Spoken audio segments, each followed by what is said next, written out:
buenas tardes, me presento, mi nombre es Giselle Camiroaga, yo soy enfermera y directora técnica del Centro de Salud Estudiantil. Una cordial bienvenida a todos los asistentes en esta tarde.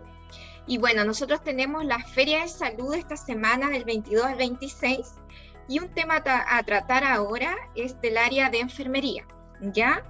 Va a exponer parte del equipo de enfermería que es Roberto Farías, ¿ya? Con un tema que es súper importante para todos en realidad y sobre todo para ustedes como futuros docentes, ¿ya? Como es prevención y primeros auxilios en el aula, ¿ya? Esta jornada va a ser grabada para todos aquellos estudiantes que se inscribieron y por alguna razón no están acá presentes, ¿ya? Va a estar en el canal de YouTube y en la página web de la universidad. Ustedes también pueden hacer preguntas, tenemos el chat, pueden levantar la mano para que puedan hacer las preguntas en el tiempo que corresponde. Así que le dejamos una cordial bienvenida en esta tarde y dejamos acá a Roberto Farías que va a exponer en este taller. Hola, muy buenas tardes a todos y a todas. Bueno, ya enfermera Giselle ya hizo una presentación, ¿cierto? Mi nombre es Roberto Farías, soy paramédico o actualmente el TENS, como se conoce, ¿cierto? Trabajo en el centro de salud hace ya 8 años y he trabajado en algunas urgencias, tanto adultas como infantiles. Entonces, vamos a realizar una presentación que nos habla, ¿cierto?, de los primeros auxilios que podemos nosotros realizar cuando nos enfrentemos a algunas situaciones. También vamos a abordar la prevención, ¿cierto? La prevención como eje fundamental para evitar llegar a un accidente, ¿cierto? Vamos a compartir la presentación. Bueno, antes que todo, igual quiero dar las gracias a la DAE, ¿cierto? La Dirección de Asuntos Estudiantiles, por permitir esta instancia y dar las gracias a todo el equipo del Centro de Salud por el compromiso que muestran al realizar todas estas actividades, ¿ya? Entonces, comenzamos la presentación. Y esto nos habla de la prevención y primeros auxilios en el aula.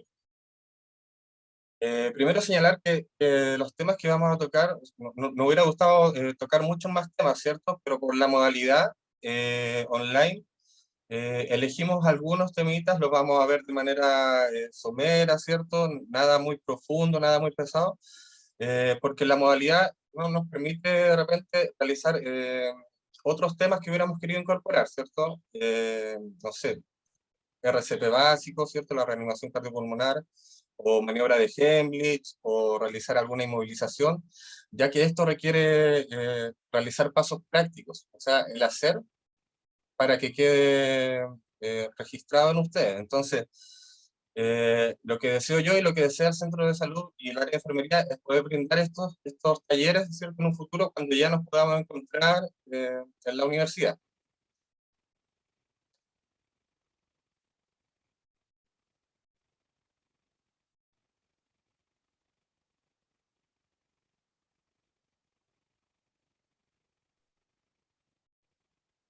Vamos a partir por unas generalidades, ¿ya? Como estadística, señalar que en Chile, 4 de cada 100 estudiantes se accidenta al menos una vez durante el año en su escolaridad. Estos son datos que nos entrega la Asociación Chilena de Seguridad, ¿ya? Y nos informan que el 38% de estos accidentes se producen en el recreo. O sea, la mayor cantidad de los accidentes se producen en el recreo. Otro porcentaje importante también es lo que pasa en las clases de educación física. Después vienen en las escaleras, donde también encontramos varios accidentes.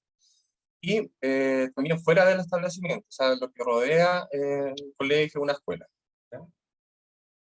180.000 accidentes anuales en colegios en Chile. Esta cifra probablemente debiese aumentar si se registran todos los accidentes que ocurren, ¿ya? Esto obedece a las estadísticas que un poco se lleva con los seguros escolares, ¿ya? Pero probablemente son mucho más los accidentes que nos encontramos.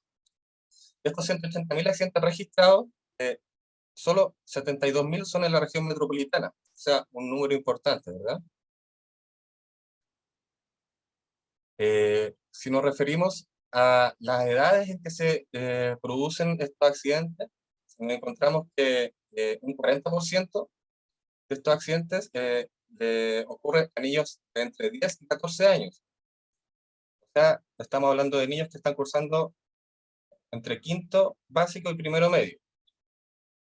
Le siguen de cerquita con un 30% los accidentes que ocurren a niños y niñas de 15 a 19 años. O sea, un rango que se encuentra entre segundo y cuarto medio, cursando.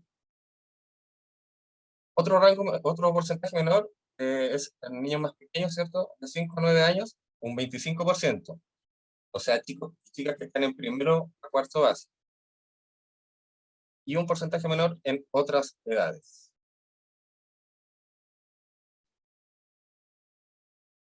Bueno, antes de abocarnos al tema de primeros auxilios como tal, ¿cierto? Vamos a hablar un poquito de la prevención, ¿ya? Y decimos que la prevención es un eje fundamental para evitar que ocurran los accidentes. Y aquí ustedes pasan a formar una pieza fundamental, ¿cierto? Como agentes promotores en la salud, ¿ya? Ustedes tienen, digamos, la misión encomendada de ser profesores y profesoras y entregar contenido de la mejor manera y lo más integralmente posible, ¿cierto? Entonces, cuando hablamos de integralidad, también tenemos que velar por la salud de estos chicos y chicas mientras ustedes están a cargo, ya sea en la sala de clase, si están vigilando el patio, si están en una actividad extra programática fuera del colegio. Entonces, ustedes van a ser partícipes de esto, ¿ya? Y como prevención, cabe señalar que el centro escolar es un espacio donde niños y niñas pasan una gran parte de su tiempo. Y además es donde realizan un sinfín de actividades, como determinados juegos, deportes, y estas actividades implican riesgos añadidos a lo cotidiano, a lo habitual. Entonces, la prevención de accidentes en el centro escolar implica que ustedes asuman un papel, ¿cierto? Como decíamos, de promoción en la salud. ¿Qué pasa con estas chicas y chicas que tienen estos rangos etarios que nombramos, ¿cierto? Se da que ellos, digamos, carecen de lo que es el cuidado al peligro, ¿cierto? Entonces aquí habla de que ellos tienen muchas veces una ignorancia a que están prontos a enfrentarse a un peligro, ¿ya? También son seres con mucha curiosidad, ávidos de curiosidad. Tienen un gran impulso de autonomía, ¿ya? Y tienen un alto grado de actividades, o sea, realizan muchas actividades físicas, qué sé yo, durante el transcurso del día y mientras se encuentran en el colegio. Entonces, por todo esto que nombré, ellos están expuestos a sufrir accidentes y en un gran número, como veíamos en las estadísticas. En los menores de un año, los accidentes más frecuentes son quemaduras y los atragantamientos. Y en los mayores de un año, los accidentes que más se repiten son los traumatismos y las intoxicaciones.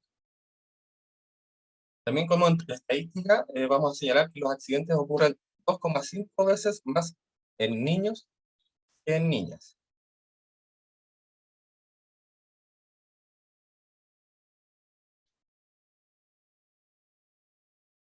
Cuando hablamos de medidas de prevención y de que ustedes sean, digamos, actores y actrices fundamentales en esto, no se trata de que ustedes estén, digamos, arreglando quizás algún desperfecto que esté malo en la sala o en el colegio.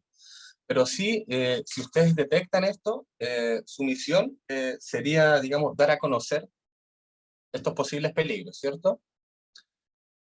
Como medidas de prevención, tenemos que, vamos a buscar una protección del medio para mayor seguridad del entorno. Cuando hablamos de protección del medio y del entorno, nos estamos refiriendo al colegio, a la escuela como tal, y a todos, digamos, sus sectores, el aula, el patio, el gimnasio, y al entorno del colegio, ¿ya? También como medidas de prevención, quizás vamos a fomentar la educación del alumnado, fomentar hábitos de higiene, por ejemplo, y fomentar no que sea incurrir en situaciones que conlleven un eventual peligro, por ejemplo. También tenemos medidas de prevención, la capacitación a docentes y personal del establecimiento. Es un poco lo que estamos haciendo acá y lo que queremos entregar en un futuro también en la universidad, ¿cierto? Capacitación en cuanto a maniobras, en cuanto a RCP, por ejemplo, y esto no solo a los profesores, a los auxiliares y a todos los que componen la comunidad, ¿cierto? Entonces, cuando nosotros aplicamos estas medidas de prevención, estamos buscando evitar llegar al accidente como tal, ¿ya? Algunas medidas de prevención. Tenemos clasificadas dentro del recinto y afuera del recinto, ¿cierto? Por ejemplo, adentro del recinto se sugiere no usar abrillantadores para limpieza de los suelos y de los pisos, ¿cierto? Que puede generar, digamos, superficie más resbalosa y fomentar caídas. Las terrazas, azoteas o los balcones deben tener barandas altas y los barrotes no deben tener una separación de más de 10 centímetros para evitar caídas, por ejemplo. Los muebles deben tener esquinas romas, o sea, nada de puntas, ¿ya? Esquinas romas que yo he visto que tienen las mesas, los pupitres en las aulas, ¿ya? Y deben evitar tener los pies o las bases de estas mesas, evitar que sean excesivamente largas, para evitar, por ejemplo, que se tropiece y caiga. Hay que procurar el buen estado de las instalaciones, del patio y de todos los sectores que nombramos, ¿cierto? Y aquí es un poco lo que señalábamos antes, que es procurar, ¿sí? Para conocer si es que pesquisamos algo de esto. No, no se trata de que ustedes vayan con su herramienta, busquen arreglar algún desperfecto, no, pero dar aviso, es lo que corresponde, ¿ya? Y así evitar posibles accidentes. Vamos a velar y estar atentos al buen estado de instalaciones eléctricas, ¿ya? El riesgo de que se genere un accidente eléctrico es alto si hay desperfectos.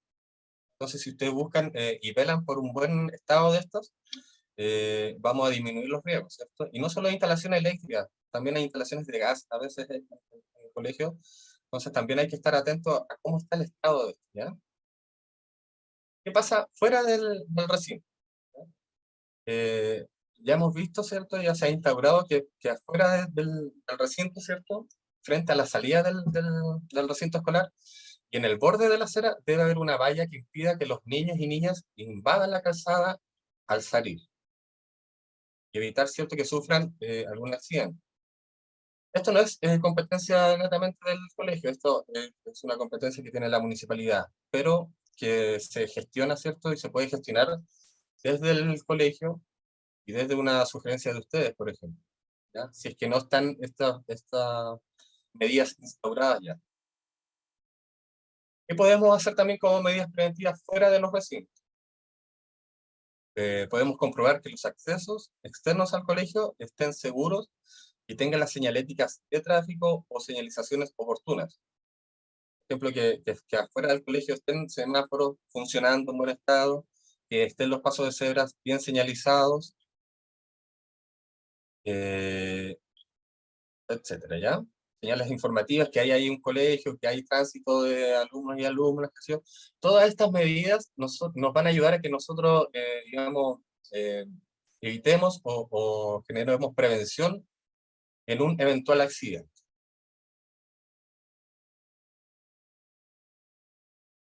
¿No?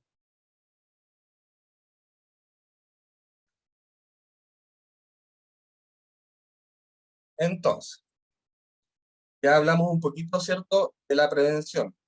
Es importante buscar evitar que lleguemos al accidente. Eh, digamos, un accidente como definición es un evento inesperado, ¿cierto? Que no se podría prever.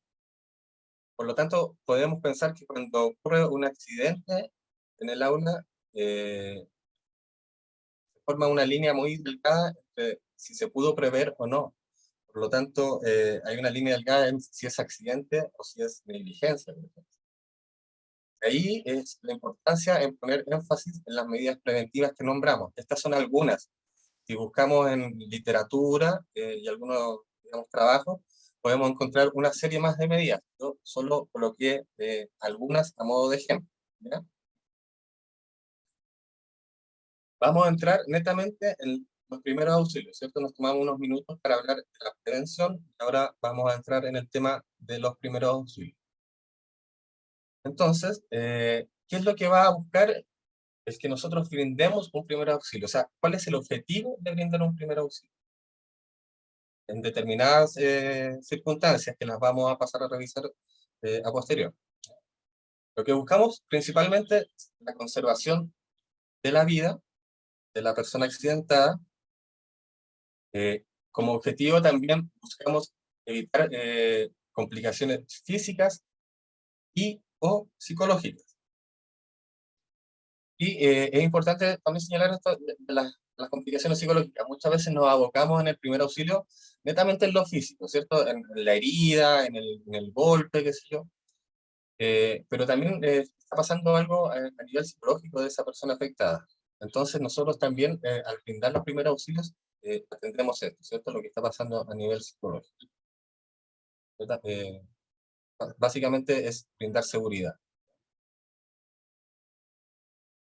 También como objetivo, en los primeros auxilios, tenemos que prestar atención y ayuda en una primera instancia. Este es el primer auxilio, la primera instancia. O sea, inmediatamente provocado el accidente, nosotros brindamos la ayuda en la primera instancia. También lo que vamos a buscar como objetivo es asegurar el traslado de los accidentados o accidentadas si es que se requiere un traslado, ¿ya? Vamos a hablar un poquito de cómo yo evalúo si es que traslado o no. Y este traslado eventualmente tiene que ser óptimo, ¿ya? Muchas veces el primer auxilio va a ser el traslado. No va a haber quizás alguna otra medida, sino que el primer auxilio va a ser realizar primero determinar y darse cuenta que es necesario un traslado y realizarlo de manera óptica. ¿A qué me refiero con esto? Por ejemplo, si tenemos algún lesionado, qué sé yo, con alguna fractura en un brazo o algún E15, qué sé yo, en el tobillo, cuando yo lo traslade, tengo que procurar de que no se vaya tambaleando mucho porque puede generar un deterioro en el accidente, en la lesión ya provocada, qué sé yo. Entonces, cuando nosotros buscamos un traslado, también lo buscamos hacer de manera óptima, ¿ya? En las mejores condiciones posibles. Los primeros auxilios tienen etapas a seguir, ¿ya? Y la primera etapa de cuando uno va a intervenir brindando un primer auxilio, nos habla de examinar si la situación es segura. ¿Segura para quién? Segura tanto para la persona que está prestando la ayuda o el primer auxilio, seguridad para la persona que está afectada, está sufriendo, digamos, el accidente o la lesión, y a la gente que pueda estar en el entorno, ¿ya? ¿Qué pasa si tenemos, digamos, un accidentado con algún tema eléctrico, ¿cierto? Nosotros no podemos llegar y brindar, acercarnos a la víctima corriendo el peligro de nosotros también electrocutarnos, por ejemplo, ¿ya? Entonces hay que generar, digamos, el espacio para brindar el primer auxilio, pero de forma segura. Y este es el primer paso, ¿ya? Cuando nosotros nos acercamos o nos vamos a acercar a la víctima o al lesionado o lesionada. Segundo, una vez que ya tenemos una zona segura, ¿cierto? Tanto para el auxiliador, para el accidentado, vamos a planificar las acciones de los primeros auxilios. O sea, ¿qué vamos a hacer? ¿En qué orden? Y esto es lo que vamos a ver a continuación, ¿cierto? Los pasos, digamos, que vamos a hacer frente a determinadas situaciones. Como tercer punto en las etapas de primer auxilio está el actuar. O sea, ya que evaluamos una zona segura, que hemos un poco planificado lo que vamos a hacer, cómo vamos a evaluar y cómo vamos a intervenir, intervenimos, ¿ya? Como tal. Posterior a esto, y de manera permanente, vamos a estar evaluando los efectos que provoca lo que nosotros estamos, como la manera en que estamos interviniendo, ¿ya?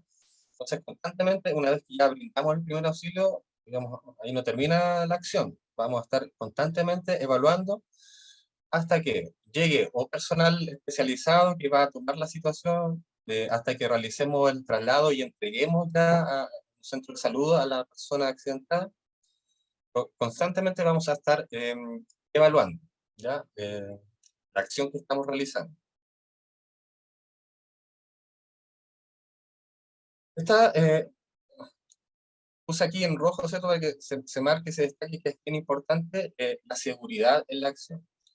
Cuando uno va a brindar los primeros auxilios, tiene que tener la certeza y la seguridad de lo que está haciendo va a ayudar y no va a generar un daño mayor. ¿Ya? Esto es fundamental, chicos y chicas, a la hora de prestar los primeros auxilios. Si yo si estoy dudoso, si no sé realmente qué es lo que tengo que hacer, por buscar hacer un bien, podría generar un mal, ¿ya? Inconscientemente, digamos, no es algo que ustedes vayan a buscar, pero si yo no tengo la seguridad de lo que voy a hacer, se podría generar algo, digamos, en desmedro de la persona, ¿ya? ¿Y qué es lo que nos va a brindar la seguridad? El que nosotros tengamos algunos conocimientos, nociones básicas, ¿cierto? De situaciones que quizás son las que más se repiten. Entonces, si nosotros tenemos conocimientos, vamos a tener seguridad en la acción que vamos a prestar, ¿ya? Entonces, es importante recalcar que cuando nosotros brindemos la ayuda y los primeros auxilios, lo tenemos que hacer de manera segura, ¿cierto? Y esto también va a transmitir seguridad al accidentado y a todo el entorno. ¿Mm?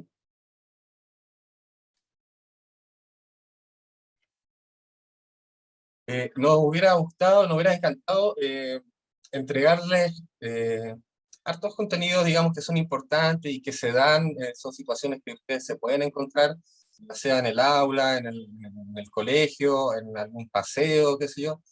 Eh, Son muchas las situaciones que podemos enfrentar, ¿cierto? Por un tema de tiempo, y hablaba yo en el principio de la presentación, que por un tema también de modalidad, no podemos presentar algunas, ¿cierto? Porque requieren, digamos, pasos prácticos que son fundamentales, ¿ya? Para que queden bien incorporados, para que se entiendan bien. Entonces, decidimos tomar algunos temas que son reiterativos, que se dan en contextos escolares, que no son exclusivos, obviamente, de contextos escolares. O sea, si vamos a entregar contenidos, por ejemplo, de qué hacer, cómo identificar un desmayo y qué hacer, si yo me encuentro con esta situación en la casa o en otro contexto, podría perfectamente brindar los mismos primeros auxilios, ¿ya? Pero nos vamos a abocar al aula, ¿cierto? Porque es el espacio que ustedes van a habitar en su mundo laboral, ¿ya? ¿Qué temas elegimos, cierto? El desmayo, que es común, se da bastante en los colegios. Vamos a tratar y vamos a hablar un poquito de las convulsiones, ¿cierto? Las convulsiones no son exclusivas de la epilepsia, ¿cierto? Vamos a ir a señalar en qué caso nos podemos encontrar con convulsiones, pero también vamos a hablar de la epilepsia porque, digamos, la mayoría de las convulsiones a las que nos podríamos enfrentar van a estar asociadas a esta patología, a epilepsia. También vamos a hablar un poquito de esta patología, ¿ya? Todo esto va a ser bien somero, bien suavecito, para que no haya un recargo excesivo de información para ustedes, ¿ya? Vamos a tocar el tema de heridas, ¿ya? Los distintos tipos de heridas y qué hacer frente a una herida. Vamos a hablar del botiquín, ¿cierto? ¿Qué es lo que debiese contener un botiquín? Cómo ustedes lo pudiesen implementar para contar con un botiquín. También vamos a hablar de lesiones osteomusculares, ¿ya? Aquí hay varios tipos de lesiones osteomusculares, están las fracturas, están los traumatismos encefalocranianos, qué sé yo, 15, contusiones, pero vamos a tocar estas tres, que son las que más se repiten, ¿ya? Eh, Vamos a hablar de buscar definirlas y buscar entregarle qué hacer, ¿ya? ¿Qué medidas de primer auxilio tengo que hacer, tengo que tomar frente a una contusión, a un E15 o a una luxación? Y finalmente vamos a hablar del seguro escolar, ¿ya? Entonces partimos con el tema de desmayo. La palabra técnica para desmayo es el 5, ¿ya? Ese es el tecnicismo. ¿Y qué es un desmayo? Como definición, es la pérdida temporal de conciencia provocada por una falta de oxigenación en el aporte sanguíneo al cerebro. Antes de continuar, quiero comentarles que si ustedes tienen alguna duda en el transcurso de las presentaciones, eh, las pueden ir anotando, las pueden escribir en el chat. Nosotros al final de la presentación vamos a dejar unos minutitos, unos 10-15 minutos para que podamos aclarar estas dudas que vayan saliendo a medida que va corriendo la presentación. ¿Ya? Entonces, definíamos lo que es desmayo, sabemos que este es el nombre técnico, el síncope, y nos encontramos que el desmayo es un episodio que dura menos de un minuto, o menos de un par de minutos, muchas veces menos de un minuto, y la persona afectada se recupera de forma rápida y completa, una vez transcurrido este minuto, estos 2 minutos. ¿Ya? ¿Cuáles son los síntomas que yo voy a encontrar en una persona que está cursando o que va a cursar con un desmayo? Esta persona se pone pálida, ¿cierto? El alumno o la alumna se va a poner pálida, blanco como papel, va a haber una sudoración fría, va a empezar un poquito como a transpirar, ¿cierto? Este sudor frío. Podemos encontrar que la persona entra en compromiso de conciencia, ya sea parcial o total. Nos podríamos encontrar, por ejemplo, que sufre una caída una persona al desmayarse. Si está en el momento de sufrir el desmayo, previo al desmayo estaba de pie, por ejemplo, y hay un compromiso de conciencia, esta persona va a sufrir una caída, ¿ya? Lo que nos indica que va a haber algo extra al nosotros atender el desmayo como tal. Si hay una caída repentina y producto de esto hay un golpe en la cabeza, ya solo no vamos a atender el desmayo, también nos vamos a tener que hacer un poquito cargo de lo que está pasando a nivel traumático, ¿ya? Nos podríamos encontrar con eso también. Dentro de los síntomas también la persona cursa con respiración superficial y rápida, ¿ya? Esta respiración superficial y rápida son respiraciones que no son del todo efectivas. Entonces, por el producto de estas respiraciones superficiales, por ejemplo, nos pudiésemos estar encontrando con una falta de oxigenación en el cerebro, lo que cursa con el desmayo. También la persona va a contar con un pulso débil y acelerado, ¿ya?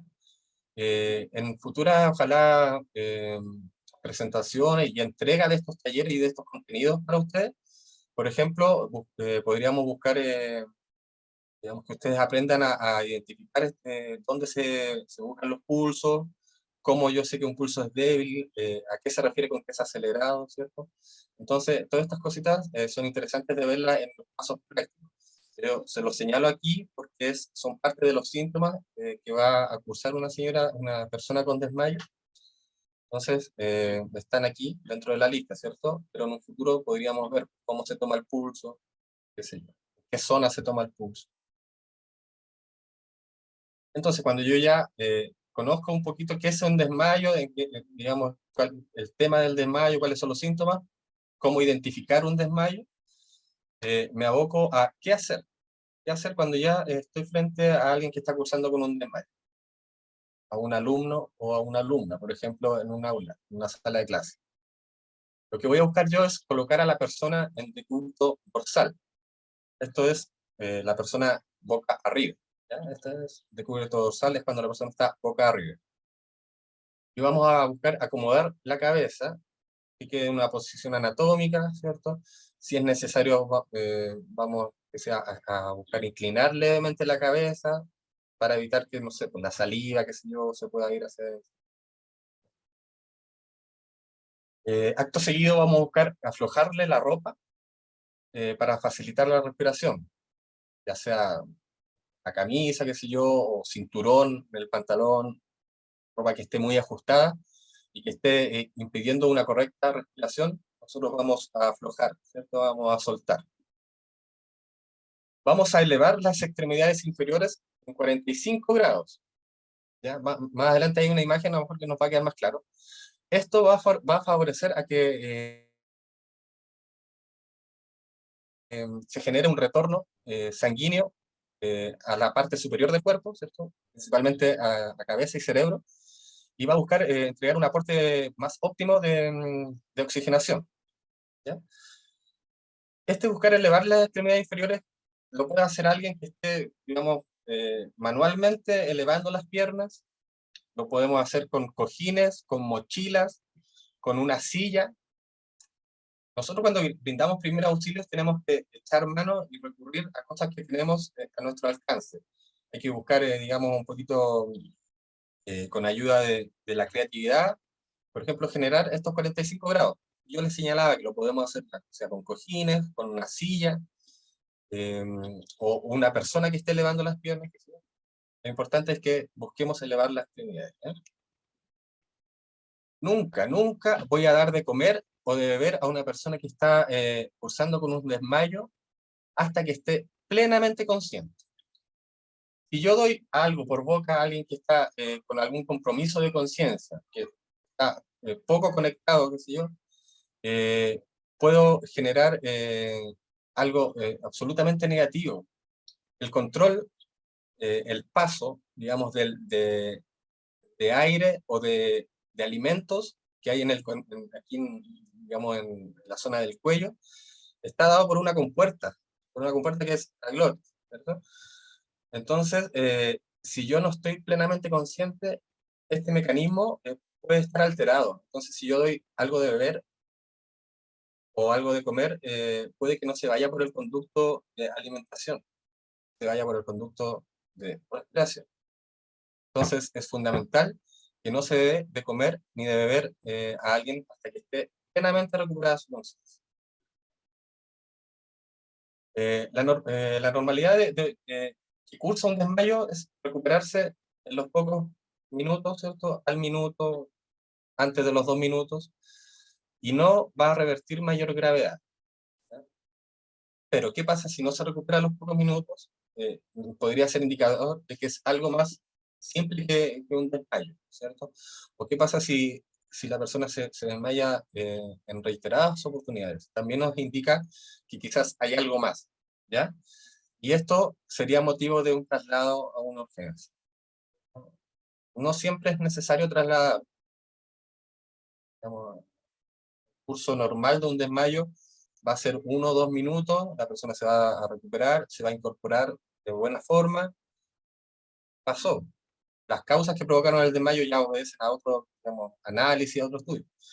Pero cuando ya pasan más de 1 minuto, más de 2 minutos en realidad, y cuando han sido repetitivas los desmayos, es motivo de un traslado a urgencia, ¿cierto? Es motivo también de avisar a apoderado, a la persona que esté a cargo del alumno o de la alumna, ¿ya? Tiene que estar al tanto de que pasó esta situación en el día, ¿ya? Para tomar las medidas que sean necesarias. Eso con los primeros auxilios en desmayo. Es digamos, bien somero, bien livianito lo que acabamos de ver, pero si ustedes brindan esta ayuda, digamos, estos pasos que nombraron, van a estar actuando de buena forma frente a un desmayo, ¿ya? Y reconociendo cuándo es necesario trasladar y cuándo no. Pero siempre dar aviso de esta situación al apoderado o al tutor o a la persona que esté a cargo del alumno o al alumno. A lo mejor no necesariamente ustedes como profesores, pero sí el inspector o alguien que esté a cargo también en la escuela de esto, ¿ya? Vamos a, y aquí está la imagen, ¿cierto?, de una persona que está brindando la ayuda a alguien que cursó con un desmayo, ¿cierto? Se le colocó de cúbito dorsal, o sea, boca arriba, se le aflojaron aquí, digamos, el elástico que estaba aquí en el sector, para brindar, aquí se abrieron los botones quizás para brindar mejor respiración a la persona, y se buscó elevar las extremidades inferiores. Aquí se ocuparon cojines, ¿cierto? Yo le decía que podía haber alguien aquí levantando las piernas. Podemos ocupar una silla que se invierte y queda el respaldo acá. También nos va a servir para brindar esta ayuda y buscar elevar las extremidades inferiores, ¿cierto?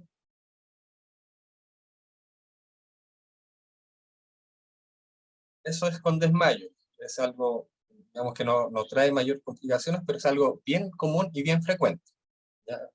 Muy probable que a lo largo de su carrera o de su mundo laboral se encuentren con esta situación.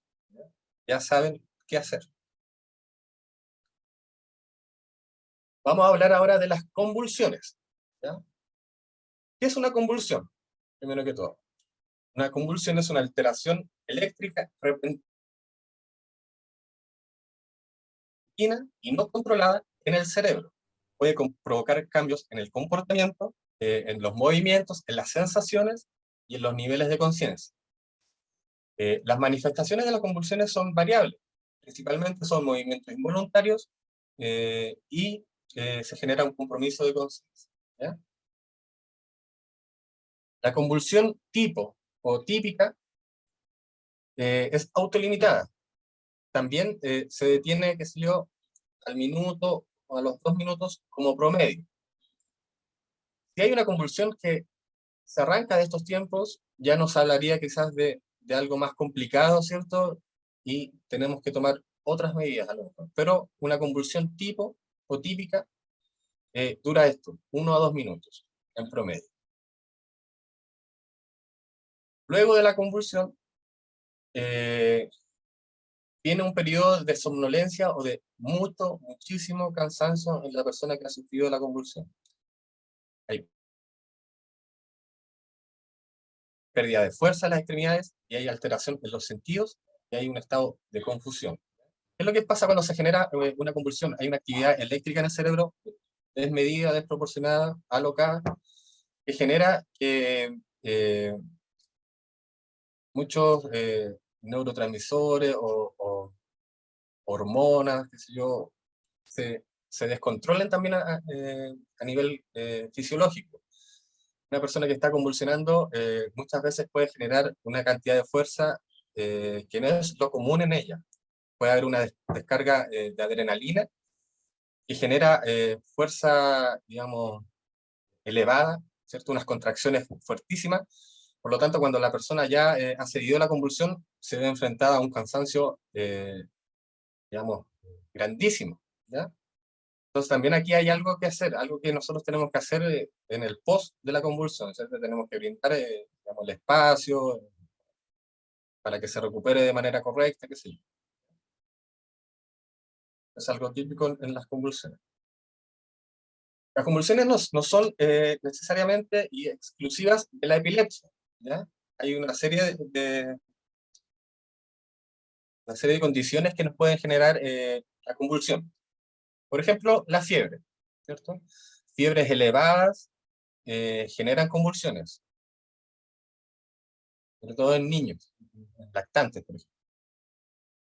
Tienen un umbral más bajito, digamos, a a la fiebre, entonces se les genera esta descarga, ¿ya? Y esta convulsión como tal. En intoxicaciones, ya sea por algún medicamento, algún elemento tóxico, generan también convulsiones, ¿ya? Podemos encontrar que alguien convulsiona después que ha cursado con un TEC, es el traumatismo encefalocraneano. O sea, si alguien se ha golpeado la cabeza y este golpe compromete el encéfalo, la persona tiene probabilidades de convulsionar. La epilepsia decíamos que también la convulsión es algo que está presente en esta patología. Vamos a hablar un poquito de la epilepsia, ¿ya? Aquí tenemos señalado la abstinencia o abuso de alcohol y otras drogas, ¿ya? Aquí se genera una especie de pseudoconvulsión, muchas veces, ¿ya? No es una convulsión muchas veces como tal, sino que es algo producto de una abstinencia, ¿ya? Que es muy similar, se parece bastante a convulsión, pero hay que hacer esa distinción, ¿ya? Las convulsiones son más frecuentes encontrarlas en los extremos de la vida. Hablamos, por ejemplo, de los pequeñitos, los lactantes, cuando tienen fiebre elevada o muchas veces no necesariamente muy elevada, se gatilla esta convulsión, ¿ya? O las personas ya más longevas, ¿cierto? Adultos mayores, donde el sistema nervioso puede que ya esté, digamos, ha sufrido desgastes, que no está en sus óptimas condiciones, también puede generar convulsiones frente a determinados estímulos, y nos podemos ver enfrentados a alguien que está convulsionado, ¿ya?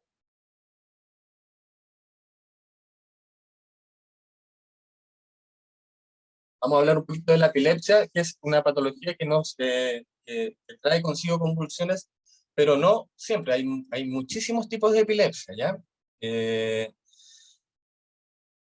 A modo de definición, ¿cierto? Tenemos que la epilepsia es un trastorno del sistema nervioso central neurológico, en el que la actividad cerebral se vuelve anormal. Hay una descarga anormal de estas conducciones eléctricas que generan las neuronas en el cerebro. Como les decía, hay muchos tipos de epilepsia. Hay epilepsias que generan estos movimientos involuntarios, ¿no es cierto? Descontrolados, que hemos visto ya sea en la vida real, en alguna película. Hay epilepsias que son epilepsias de ausencias, por ejemplo. No se generan estos movimientos alocados del cuerpo, sino que la persona se desconecta por unos breves segundos, por un minuto, qué sé yo, pero no cursa con una convulsión. Entonces, es importante que sepan que la epilepsia, que hay muchos tipos de epilepsia que no siempre traen consigo convulsión, ¿ya? ¿Cuáles son los signos frecuentes que encontramos en una crisis convulsiva, en una persona que está convulsionando? La persona va a estar inconsciente, la persona está ida, ¿ya? No responde a estímulos, como por ejemplo preguntarle qué le pasa, su nombre, no va a responder porque hay un compromiso de conciencia, ¿ya?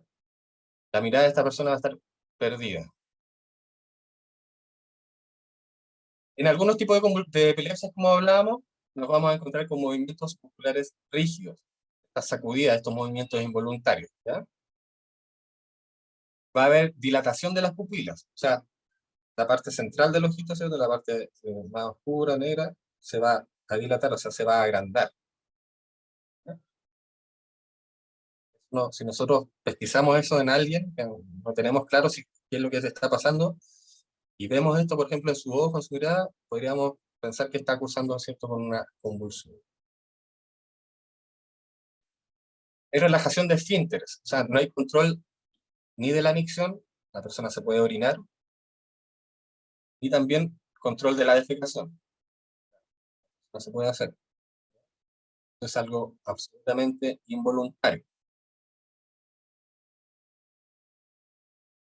Hay una tensión en la mandíbula, hay una tendencia a masticar, ¿no? Un mandibuleo. También la persona saliva mucho, ¿ya? Empieza a botar muchas veces saliva. Entonces nosotros, si nos encontramos con estos signos y si lo sabemos reconocer, podríamos darnos cuenta que estamos frente a una convulsión. Repito, no necesariamente de alguien epiléptico, ¿no? Pero sí está cursando con una convulsión. ¿Qué es lo que vamos a hacer? ¿Cuál va a ser nuestro actuar? ¿Eh? El objetivo principal es evitar que la persona se dañe. Nosotros no vamos a buscar con una medida, una acción que tomemos, que no convulsiones, por ejemplo. Eso no está a nuestro alcance. Pero sí, lo que vamos a evitar es que todo lo que involucra esta convulsión genere más daño en la persona, ¿ya? Para esto, ¿qué vamos a hacer? Vamos a buscar correr objetos que pudiesen dañar a la persona. Mesas, sillas, si estamos en la sala de clases, que si hay elementos, no sé, algún lápiz que con su punta pueda dañar, vamos a buscar retirar todos estos elementos que van a estar rodeando a la persona que está cursando con una convulsión. Vamos a mantener la calma, vamos a saber pedir ayuda. Junto con mantener la calma, vamos a brindar esta seguridad de la que hablábamos antes, ¿no? Esta seguridad que va a ser transmitida tanto a la persona que está cursando con la lesión, esta seguridad va a ser transmitida al resto del alumnado, por ejemplo, que pueda estar presenciando alguna situación. Entonces, actuar con calma, actuar seguro y saber pedir ayuda. Vamos a poner almohadillas o objetos blandos alrededor para proteger la cabeza. Por ejemplo, alguna mochila, si estamos en la sala de clases, ¿cierto? Que evita que esta persona se golpee la cabeza. Ya, estos movimientos hablábamos de que son exagerados muchas veces, son con una tensión generada inaudita para la persona. Entonces, claro, un movimiento puede generar un golpe fuerte, por ejemplo, en el suelo. Nosotros, ¿qué es lo que hacemos? ¿Cuál es nuestro primer auxilio? Nuestra acción es colocar algo para que evite dañarse más la persona, ¿ya?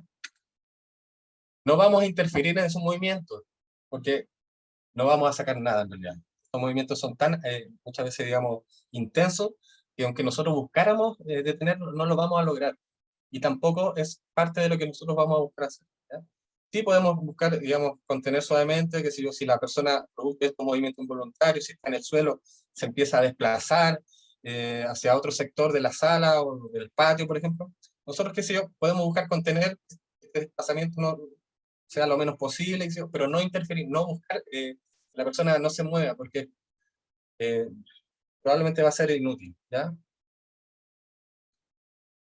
Esto es muy importante y por eso está señalado aquí con rojito, ¿ya? Nunca introducir los dedos o cualquier elemento a la boca de la persona que está convulsionando. Si nosotros introducimos los dedos a la persona, qué sé yo, dentro de la boca, porque vemos que, no sé, que se puede estar mordiendo la lengua, qué sé yo, eh, podríamos salir perjudicados tremendamente. Podríamos ver cortados o cercenados nuestros dedos. Hablábamos de que la persona está teniendo una fuerza inaudita, anormal para lo cotidiano de esa persona, porque hay una descarga probablemente adrenalínica en ese momento, una descarga descontrolada, que genera esta fuerza, esta tensión inaudita. Entonces, si nosotros buscamos introducir algo en la boca, eh, podríamos generar un daño mayor, ¿ya? Que es lo que hablábamos al principio. Nosotros vamos a buscar ayudar versus generar daño mayor, ¿ya? Vamos a buscar colocar a la persona que está cursando con una convulsión, ¿cierto? Al paciente o a la paciente, de costado, si es que hay vómitos o exceso de saliva, ¿ya? Para evitar que esto se vaya al interior. También vamos a soltar ropa apretada que pudiese estar interfiriendo con la respiración. Entonces, repito, nuestra intervención en una convulsión no va a ser detener la convulsión. No, nosotros no estamos para eso. Pero sí lo que vamos a hacer es buscar que esta convulsión curse, digamos, evitando el mayor daño posible a la persona, ¿ya? Entonces, los primeros auxilios en las convulsiones vamos a realizar, y esto es muy importante, que alguien tome el tiempo que dura la convulsión, ¿ya? Esto es importante porque el personal que eventualmente atienda posterior a la persona afectada va a ser un muy buen dato, ¿ya? Pasada la convulsión, vamos a mantener a la persona acostada, en reposo, vamos a buscar brindar un espacio, no sé si en la misma sala de clases, por ejemplo, podría ser en alguna inspectoría, si el colegio o el establecimiento cuenta con alguna área de enfermería, entonces podríamos instalar a la persona ahí para que se recupere, ¿cierto? Para que esté en reposo, para que se vaya reincorporando lentamente de manera óptima. Recordemos que esta persona va a quedar absolutamente y muy cansada. Entonces va a necesitar este tiempo y estas condiciones para recuperarse. Y vamos a trasladar a un centro asistencial para una evaluación médica. Aquí me quiero detener un minutito. Cuando nosotros trasladamos a una persona que ha convulsionado, es probablemente porque hay algo más también, digamos, que se ha sumado a esta convulsión. A lo mejor la persona se golpeó en la cabeza, o tuvo una caída, a lo mejor la convulsión se extendió por más tiempo de este tiempo que yo digo que cursa una convulsión típica, a lo mejor hay un daño agregado, se busca trasladar a la persona. Sí o sí hay que avisar al apoderado, al tutor del niño o de niña que ha causado una convulsión.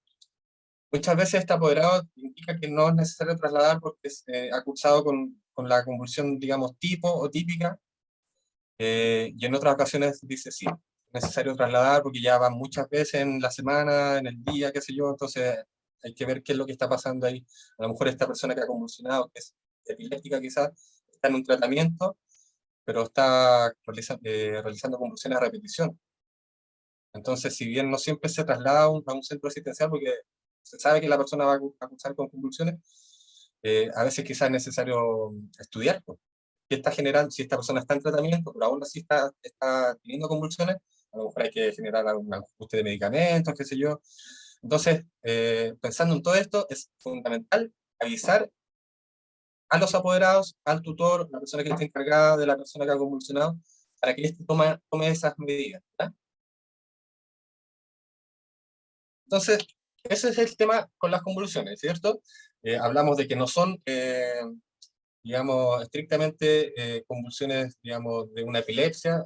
Hay otros patologías que también pueden, o condiciones que también nos pueden generar convulsiones, hablamos de qué es lo que vamos, cómo identificar una convulsión y qué es lo que vamos a hacer frente a una convulsión, o alguien que esté cursando con alguna convulsión. Y esos son los primeros auxilios que vamos a brindar nosotros. Ya saben qué es lo que hay que hacer, tienen noción de qué es lo que habría que hacer si nos encontramos en una situación como esta, ¿ya? Vamos a hablar de un siguiente tema, que son las heridas. Vamos a definir las heridas. Las heridas también son bien frecuentes en los colegios o en paseos, qué sé yo. Entonces ustedes van a tener aquí nociones de cómo identificar, digamos, cómo clasificar o identificar alguna herida y qué hacer, ¿ya? Cómo actuar frente a. Entonces, como definición, la herida es la pérdida de integridad de la piel o mucosa por una lesión traumática, debido a la acción violenta de un agente extraño externo. Esa es la definición. Hay varias clasificaciones de heridas, ¿ya? La más común, digamos, y la que nosotros les vamos a dar a usted ahora es la herida, esta clasificación que nos habla de herida abrasiva, herida cortante e incisiva, herida punzante, herida contusa o herida mixta, ¿cierto? Que sería cualquiera de estas, pero dos presentes, ¿cierto? Y hay una imagen donde nos muestra una herida punzante aquí, pero que perfectamente podría ser provocada por un lápiz, por ejemplo, en la sala de clase. Una herida cortante, herida cortante o incisiva, pues ser generado, por ejemplo, en una sala de clase por algún papel, un cartón, un cartón, o de repente en colegios, establecimientos, digamos, más vulnerables, donde haya conductas más violentas, a veces los chicos que han andado apostando estos elementos. Esta es la herida contusa, está por un efecto romo. Esto perfectamente podría ser la pata de una silla, la sala de clase o de una mesa, generar este tipo de herida. La herida abrasiva, guión, se conoce comúnmente. ¿Cómo podemos evaluar la gravedad de una herida? Si una herida vemos que tiene una extensión vasta y es profunda, podemos hablar de que una herida quizás es más grave, ¿ya? Versus a una que tenga una extensión más pequeñita y que nosotros veamos que quizás no es tan profunda. Entonces, mientras más tejido abarque la herida, es mayor probable que también curse con infección. O mientras más profunda, es probable que afecte a órganos internos. Esto nos hablaría de gravedad. Si hay cuerpos extraños, también nos puede hablar de gravedad. Si hay cuerpos extraños que están incrustados en una herida, nos habla de que puede ser algo más complejo también. Una herida por aplastamiento también nos habla de quizás gravedad. ¿Por qué? Porque no sabemos, claro, quizás en la piel estaría abrasiva, que si yo queríamos antes, estaría contusa, pero ¿qué pasa abajo de la piel? Este elemento que provocó esa herida puede estar generando daños en órganos internos, ¿ya? Entonces también nos hablaría de mayor gravedad.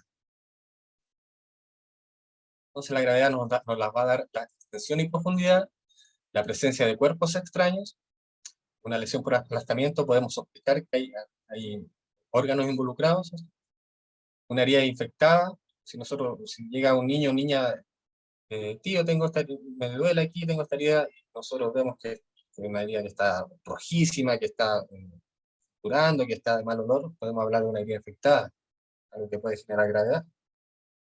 Y la localización de esta herida, no es lo mismo una herida digamos, en un dedito o que una herida en la cabeza, por ejemplo, cerca de un ojo, ¿ya? También la localización de la herida nos va a hablar de gravedad o no. Entonces, ¿qué voy a hacer yo cuando me tengo que enfrentar a alguien que se ha hecho una herida, ¿ya? Una alumna o una alumna, ya sea en la sala de clase, en el recreo o en algún paseo? Primero es lavarse las manos, ¿ya? El lavado de manos, y ahora que se ha hecho más importante que nunca, ¿cierto? Con el tema de la pandemia, es fundamental al momento de yo intervenir una herida, ¿ya? Tengo que lavarme las manos y tengo que protegerme también. Entonces me protejo con el uso de guantes. Me protejo a mí, protejo a la persona que yo le estoy realizando la curación. Si hay una herida que está acusando con un sangrado, tengo que cohibir este sangrado. ¿Ya? ¿Cómo lo hago? Realizando presión, no de manera directa. Tengo que usar algún apósito o algún paño limpio, no mis manos, digamos, sin cubrir directo en una herida, no. O algún elemento. Y también voy a buscar limpiar la herida. ¿Cómo voy a hacer esto? ¿Ya? ¿Cómo puedo limpiar una herida? Tengo que contar con ciertos elementos. Las heridas se limpian, en un caso ideal, con suero fisiológico. Si no cuento con esto, la puedo limpiar con agua hervida enfriada. ¿Ya? Fundamental. Ojo con esto, hay que esperar que se enfríe el agüita para lavar, limpiar una herida. O ya, en un caso, digamos, que no cuente con esto, agua corriente de la llave, ¿cierto? Que corra el agüita limpiando una herida por arrastre. El agua va a correr y va a llevarse cualquier impureza que pueda haber en la herida, o la mayor cantidad de impureza posible. Vamos a secar los bordes de la herida con una gasita, idealmente con una gasa estéril. ¿Ya? Estos son elementos que vamos a tener, ojalá, en botiquín, vamos a hablar un poquito de botiquín, pero si no cuento con gasas estériles, tengo que buscar paño más limpio con el que para poder tapar y cubrir esta herida, ¿ya? Secar estos bordes. Vamos a cubrir con algún apósito, gasa estéril, decíamos, o con algún vendaje que tengamos disponible, ¿ya? Si es que es necesario cubrir. Entonces, cuando yo realizo una curación, primero logro identificar a qué herida me estoy enfrentando, qué eventuales complicaciones o gravedad pudiese revertir esta herida, ¿cierto? Con lo que hablábamos anteriormente, cómo identificar. Y cuando yo ya identifico qué tipo de herida a lo que me estoy enfrentando, hago la curación como tal. Ojalá contando con elementos ideales, pero si no cuento con estos elementos, tengo que echar mano y usar algún otro tipo de elementos. Los más, digamos, en el caso de algún paño, lo más limpio posible. Todo esto y siempre pensando en una primera atención. Recuerden que estamos hablando de un primer auxilio. O sea, no va a ser la curación definitiva con la que va a contar el señor, pero sí en el momento. ¿Ya? Entonces aquí vamos a hablar un poquito de los elementos que yo debiese tener en un botiquín para poder realizar estas actividades, como por ejemplo la curación. ¿Ya? ¿Qué es lo que debiese tener idealmente un botiquín? Debiese tener suero fisiológico, suero fisiológico al 0,9% del que se ocupa para las curaciones. ¿Cierto? Vienen distintos formatos, de 5 cc, matraces un poquito más grande de 250, de 500 ml, distintos formatos, viene el suero fisiológico. El botiquín debiese contar con gasa estéril, hay distintas medidas, 5x5, 10x10, debiese yo tener este elemento para realizar una curación más óptima. Tijeras, para eventualmente cortar, digamos, gasitas o vendas, que sé yo que tenga, las vendas como tal. Puedo contar con parche adhesivo, ¿cierto? El parche curita, muy práctico para tener dentro de un botiquín. Debo contar con guantes de procedimiento. Hablábamos de que para yo poder intervenir esta herida, debo protegerme y realizarlo con guantes. Podemos tener compresas frías en nuestro botiquín, ¿ya? Podemos tenerlas, qué sé yo, frías en la sala de profesores y en algún momento de salida, por ejemplo, incluirlas en nuestro botiquín y nos van a ser de gran ayuda frente a algunos casos. ¿Ya? Tela adhesiva, ¿para qué? Para poder pegar estos parchecitos, ¿cierto? Las gasas, la venda. Y también venden unos kits de curación que contienen varios de estos elementos. ¿Ya? Hay kits de curaciones que vienen con tijeras, que vienen con gasitas, que vienen digamos, libre de infecciones, libre de microorganismos, vienen estériles. ¿Ya? Entonces también podemos contar, si es que nuestro presupuesto y nuestras condiciones lo permiten, contar con un kit de curación. Y hay algunas imágenes aquí, lo que hablábamos del suero fisiológico, que viene en distintos formatos, ¿cierto? Los guantes, aquí hay vendas, gasas, apósitos, aquí hay varios elementos, ¿cierto? Idealmente, ¿qué vamos a usar como botiquín? Tiene que ser un maletín, ¿verdad? O una mochila que sea exclusivo para esto, o sea, que no guarde otros elementos aparte de lo que yo voy a tener como tal para el botiquín. ¿Ya? Es importante que esta mochila o que este maletín que yo ocupe esté señalizado como tal. Sepa que ahí está, que ese es el botiquín, que esté en un lugar conocido por todos, ¿ya? Para que en caso de algún accidente, yo, la persona que está prestando la ayuda siempre está con el accidentado, entonces yo pueda mandar a buscar a alguien, por ejemplo, el botiquín. Que esa persona sepa dónde está y que todos sepan dónde está. Entonces, eso con el tema de los botiquines. ¿Ya? Vamos a pasar al tema de lesiones osteomusculares. ¿Ya? Definimos que es un conjunto de lesiones que sufre el organismo por acción de una fuerza externa. Estos traumatismos pueden afectar los tejidos blancos del organismo, la piel, músculos, etcétera, y o los tejidos duros, por ejemplo, los huesos. Entonces, cuando hay lesiones osteomusculares, nosotros definimos qué es lo que ha afectado a esta lesión, ya sea o a partes blandas o a tejidos duros. En la parte blandas tenemos, cuando tenemos una lesión que afecta a partes blandas, nos vamos a encontrar probablemente con contusiones, con esguinces, podemos estar frente a una luxación, desgarro, un músculo, o podemos estar frente a una lesión de tejidos duros, por ejemplo, del hueso, ¿cierto? Vamos a estar frente a una fractura, algún traumatismo encefalocraneano, ¿cierto? Comprometa la cabeza. Podemos estar frente a un traumatismo de columna cervical. Estas son situaciones a las que nosotros nos podríamos haber enfrentado. Nos gustaría tocar todos estos temas, pero por un tema de tiempo y de modalidad, lo que hablamos, vamos a ver solo algunas, ¿cierto? Que son también las que un poco más se dan, ¿ya? Vamos a hablar de contusiones. La contusión probablemente es la lesión a la que ustedes más se van a ver visto enfrentados, pan de cada día, ¿ya? Y una contusión, digamos, si bien es bien frecuente y todo, probablemente no siempre y muchas veces no revierte mayor complicación y mayor gravedad. Pero sí tenemos algo que hacer frente a eso igual, ¿ya? No porque alguien, digamos, sufre un golpe, una contusión, es algo leve, allá, chao, pasó. No, igual tenemos que hacer algo frente a eso, ¿ya? Vamos a definir primero la contusión, que es una lesión producida por un objeto romo o superficies planas sin daño aparente a la piel. O sea, la piel no pierde continuidad, se mantiene interna, ¿ya? No hay una herida como tal. ¿Qué vamos a hacer nosotros frente a una contusión? Alguien, chico o chica que se golpeó en el recreo, nosotros evaluamos y vemos que no hay, digamos, nada agregado y que es una contusión. Eh, Aquí vamos a usar un elemento que va a ser nuestro mejor amigo, que es el hielito, ¿ya? Frío. Repito, estos temas y estos tips que estamos dando no son exclusivos, ¿cierto?, para lesionados en contexto escolar y todo. En la casa, si a mí me pasa, también puedo aplicar estas medidas, ¿ya?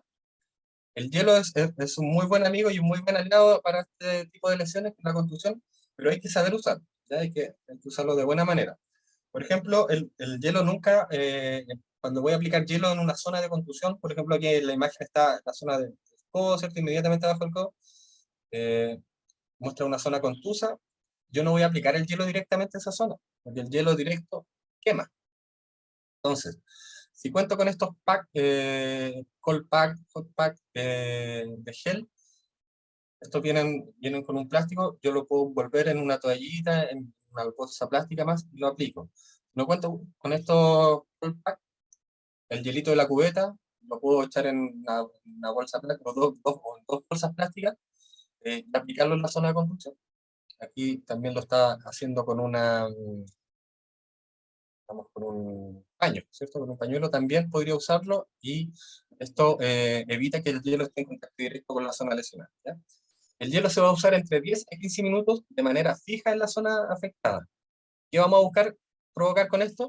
Un efecto analgésico, o sea, se va a dormir la zona, por lo tanto va a disminuir el dolor, y también un efecto antiinflamatorio. Si se está generando aquí un aumento de volumen, el hielito va a controlar un poquito esta inflamación, ¿ya? Entonces, en contusiones, repetimos, es algo que no necesariamente es algo que genere mayor complicación, pero es algo tremendamente común, van a verse enfrentados a alguien que sufre alguna contusión, y ya saben qué es lo que pueden hacer, ¿ya? Aplicar frío, saben cómo aplicar el frío, de qué manera, hacerlo de manera correcta, y van a ayudar a esta persona, ¿ya? Los E15 también son súper frecuentes en los colegios, ¿cierto? En el patio, en las clases de educación física, qué sé yo. Tenemos que los E15 son lesiones traumáticas bien frecuentes, se define como la lesión de los ligamentos de parte blanda, ¿cierto? Que se encuentran alrededor de una articulación. Los ligamentos son fibras fuertes y flexibles, son como elásticos. Sostienen los tejidos óseos. Cuando se desgarran, la articulación duele y se inflama. Tenemos distintas articulaciones que están rodeadas con ligamentos. El ligamento es el que se lesiona en un E15. Un E15 tiene distintos grados, distintos, digamos, grados de complicación o de gravedad. El E15 grado 1 o leve, ¿cierto? Que es, digamos, por ejemplo, aquí muestra un tobillo, ¿cierto? Que es el más común que se lesiona con E15. Donde se han estirado un poquito más de la cuenta que siguen los ligamentos, pero no hay un compromiso, ¿ya? Está el grado 2 o moderado, el 15 grado 2, donde ya hay un compromiso de estos ligamentos, ¿cierto? Hay una ruptura parcial. El grado 3 o severo, ya se ven comprometidos totalmente los ligamentos de la articulación en cuestión. Signos y síntomas en un E15. Aquí van a estar dados también por el grado de 15, ¿ya? Lo vamos a hablar. Va a estar siempre presente el dolor. ¿Y dónde? Localizado en la zona lesionada, en la articulación, y este dolor va a aumentar, y nosotros palpamos. Va a aparecer, sobre todo en los 15 grado 2 o grado 3, una equimosis. ¿Qué es la equimosis? Es el típico moretón, ¿ya? Muchas veces aparece 24 o 48 horas posteriores a producido el evento, ¿ya?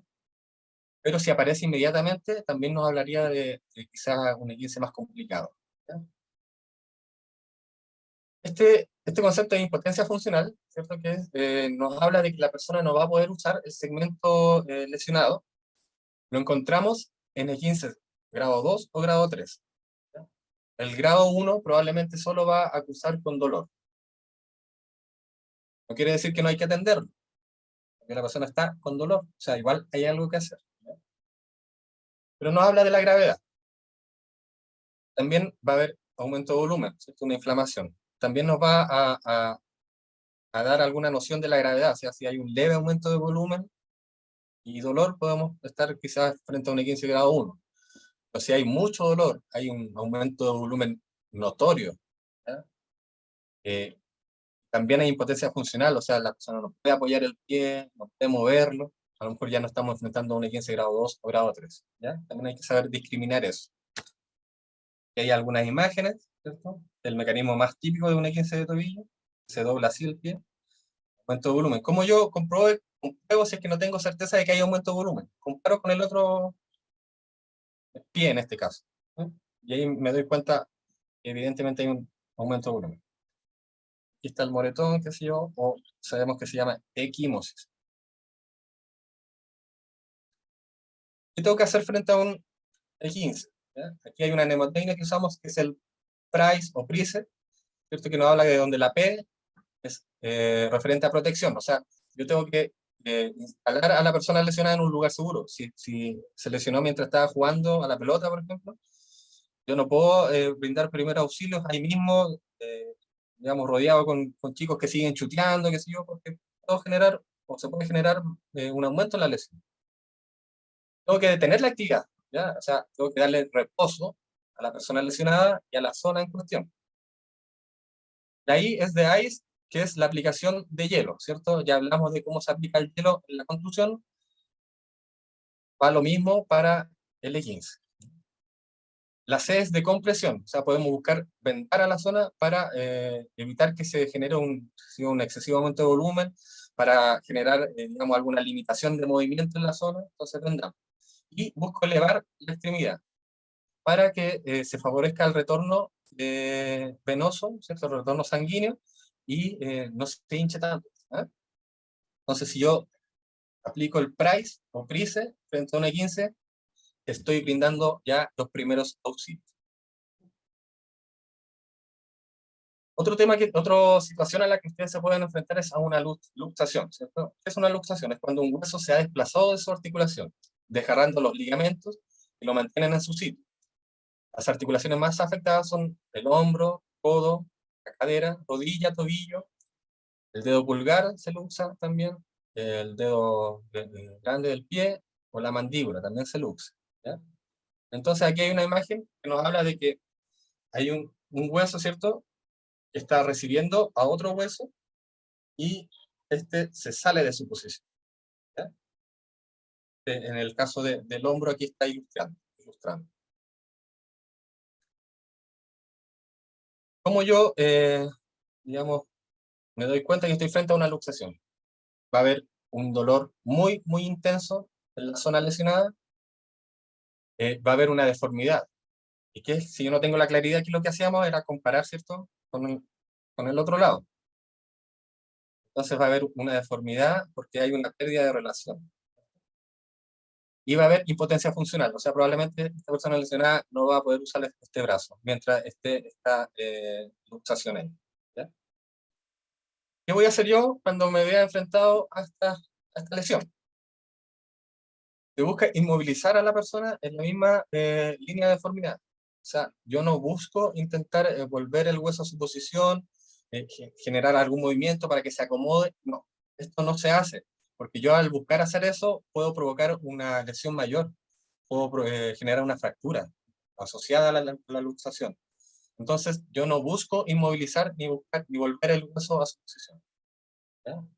Se inmoviliza en la misma línea en la que quedó. Puedo aplicar frío. Aquí hay que tener ojo porque muchas veces puede ser no tolerado por la persona, ¿ya? Pero también sabemos que el frío genera efectos analgésicos y también efectos antiinflamatorios. También lo podríamos usar, ¿ya? ¿Y qué es lo que voy a hacer yo? Aquí hablaba del traslado, ¿cierto? Un traslado óptimo a un centro asistencial que es donde finalmente le van a reducir esta luxación, ¿ya?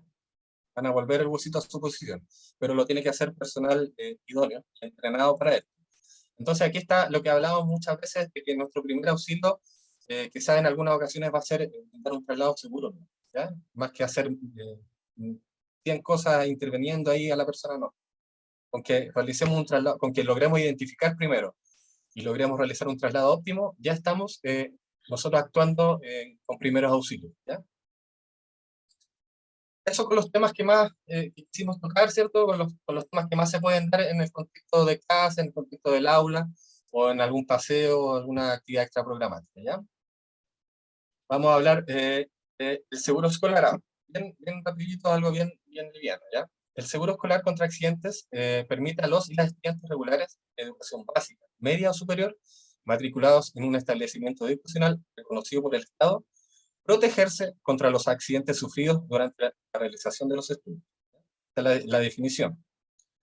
Los beneficios del seguro escolar podrían ser utilizados hasta la recuperación absoluta del estudiante o la estudiante, o mientras existan síntomas o secuelas causadas por el accidente. El seguro escolar es una ley, ¿ya? Es una ley que viene del Estado, es una ley que está, data del año 1972, ¿cierto? Y que nos protege a todos mientras cursamos nuestro estudio y los protege a ustedes ahora y quizás van a tener que hacer uso de él en el futuro cuando ustedes estén a cargo de cursos, van a tener que hacer uso del seguro escolar. Entonces, ¿qué hacemos con el seguro escolar? La persona accidentada cuando, digamos, ya sea en el trayecto, bueno, eso es importante señalar, que el accidente, el seguro escolar nos cubre dentro del establecimiento, digamos, educacional, como en el trayecto de la casa al establecimiento o del establecimiento a la casa. También nos cubre, al estar nosotros haciendo las prácticas, también estamos cubiertos por el seguro escolar, ¿ya? ¿Y qué es lo que pasa? ¿Qué es lo que tiene que hacer la persona cuando sufre un accidente y quiere hacer uso de este seguro escolar? Tiene que ir a un centro de salud estatal, público, porque es un seguro público, ¿cierto? A no ser que el accidente ponga en riesgo la vida, y haya riesgo vital inminente. Ahí hay que acercarse, si hay una clínica la más cerca, uno se acerca a la clínica y ahí recibe la primera atención, ¿ya? Porque va a primar la vida, más que, digamos, a dónde tiene que dirigirse, ¿ya? Entonces, voy a un servicio de atención médica, ya sea, digamos, donde me brinden una atención quirúrgica o dental, ¿ya? El seguro nos va a cubrir hospitalizaciones, si es que corresponden. Dentro del seguro va a estar incluido el gasto de medicamentos. Si es que la persona lesionada o accidentada requiere prótesis o aparatos ortopédicos, también van a estar incluidos en el seguro. Y posterior al accidente, y ya en un estadio, digamos, más estable, la persona necesita rehabilitación física, también lo cubre el seguro. Los gastos de traslado, que si es que requiere tensión permanente, temporal o una cuota mortuoria, también está incluido en el seguro, ¿ya? El seguro es un formulario que se llena para dar cuenta de que, digamos, el documento del accidente, y se hace entrega en el establecimiento donde la persona va a recibir la atención. El seguro lo puede llenar cualquier persona que esté, digamos, en el establecimiento educacional. El profesor, el inspector, la directora, director, qué sé yo, están autorizados y habilitados para llenar este seguro escolar, ¿ya? Y quizás en algunos casos lo van a tener que llenar ustedes, ¿ya? Es un formulario, hay que ir llenando lo que te va pidiendo, se timbra y se firma. Y este seguro va con la persona, si la persona, digamos, fue inmediatamente a un centro asistencial, se puede hacer llegar, digamos, a las horas posteriores, o junto con la persona cuando se ha accidentado, si es que está en el colegio, por ejemplo, y lo vamos a trasladar, trasladamos a la persona y llevamos el seguro, y lo entregamos al lugar donde lo vamos a ir a atender, ¿ya? Eso ha sido la presentación. Les comentaba yo que no hubiera gustado tocar otros temas, qué sé yo, pero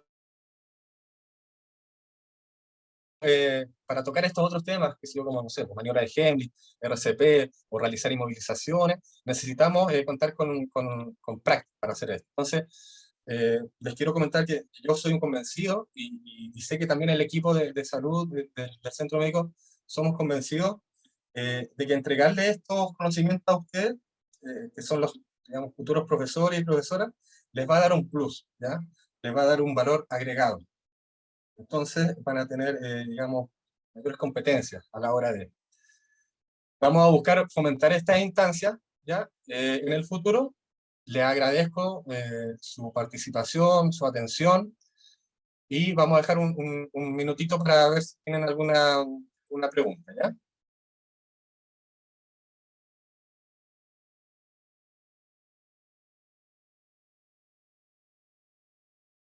¿Hay alguien que tenga alguna pregunta por ahí? ¿Haya quedado con alguna duda? Nos pasamos un poquito el tiempo, pero bueno, eran hartas cositas que queríamos comentarles, ¿ya? O saber si les quedó claro también la información. Estuvo súper claro. Se agradece, Roberto, la exposición. Los temas a tocar son súper importantes porque no solo en el aula, sino que esta información nos sirve para la vida diaria, ¿ya? Así que súper buena la exposición. Me imagino que a lo mejor no hay consultas porque quizás quedó para todos claro, ¿ya?